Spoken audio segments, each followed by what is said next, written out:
It's kind of an odd combination of warmth and formality that I think is typical of the late 19th century.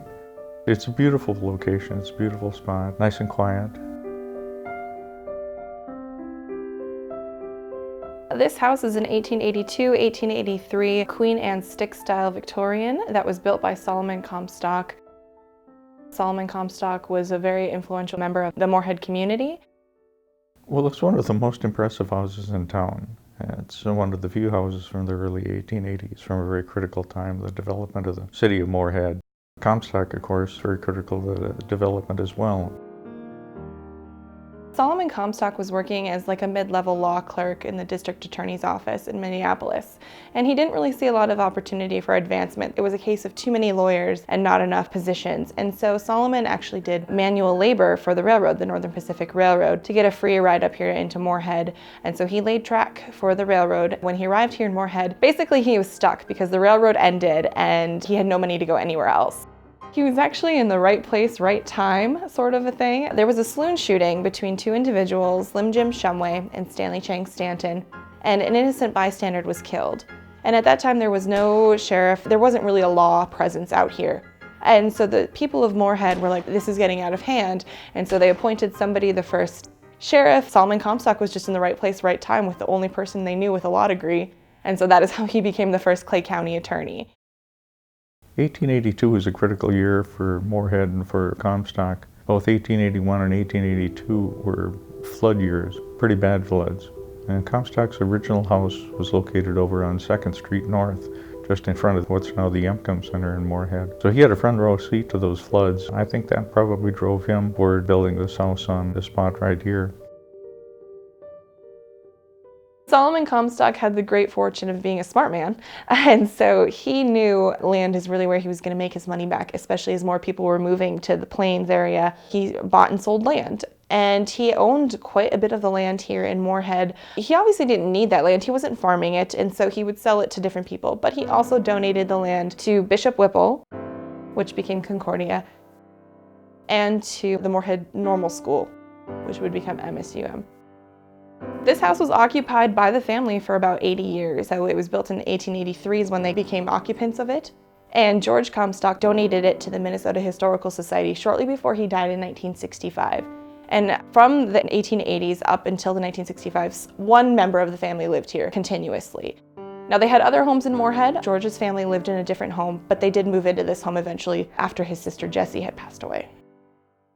So in the 1970s, the house was undergoing renovations. There was a group formed called the Friends of Comstock, but the city actually ran the house. They were the ones who maintained it. They had offices in here to give tours and just upkeep it. It was given to the Historical and Cultural Society of Clay County just a few years ago, actually, because you're so far away from the cities. And so managing this is hard for the Minnesota Historical Society, and so they kind of outsourced it. Minnesota Historical Society came in and brought it back to its Victorian roots. So it was no longer a Victorian home that had been updated in the 50s, it was back to its Victorian 1880s presence. And so they chose period-appropriate wallpapers and carpets to fill in the gaps that existed in the house. But luckily, because the family had lived here a long time, we do have a lot of their original fixtures and furnishings and personal items. So it does really give the house a little something extra. What we do to maintain the home is we monitor settlement of the house, we do bug checks, we have radiator checks daily during the winter time to make sure our boiler is running properly. We deep clean it twice a year, spot clean it throughout the year otherwise. And so it's really a labor of love though, because we love this house and we want it to shine for the community. Almost the whole house is open to the public, so we do show them obviously our main floor, which has a little bit of the grander features, but I think the real meaty stuff comes when you get up into the bedrooms. These are where their private lives, these are where they could be themselves. Ada Comstock could read and write by the time she was 5, which really isn't unusual because her mother had been a school teacher. And she graduated high school at the age of 15, and then she would eventually graduate from Smith College. And she went into education, and eventually she got her doctorate from Columbia. She just had a really long, very fulfilled life. She starts off by being the first Dean of Women at the University of Minnesota, and then she becomes the first president of Radcliffe College, which is a sister school of Harvard. And she served on something called the Wickersham Commission, which she was personally asked by President Hoover to be on this commission. And she was the only woman on the commission.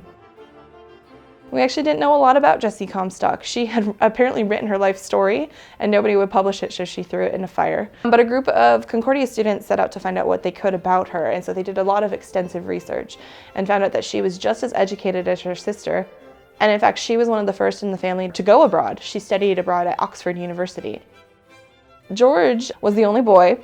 He was educated at Harvard, and he also served in World War I. But George pretty much stuck close to home after that. He did work in a bank for a while, but eventually he went into real estate like his father. He did marry a woman named Frances Fraser, and they had one daughter named Susan Comstock. Our Christmas tours are definitely very popular.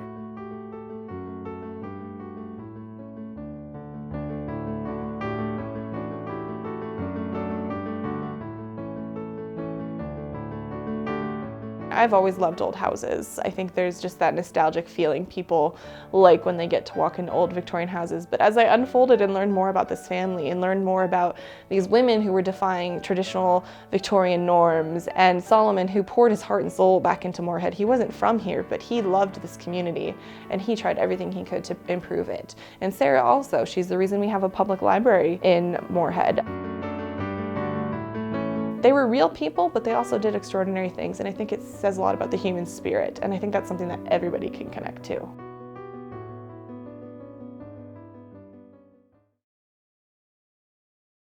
Funded by the Minnesota Arts and Cultural Heritage Fund, with money from the vote of the people of Minnesota on November 4, 2008.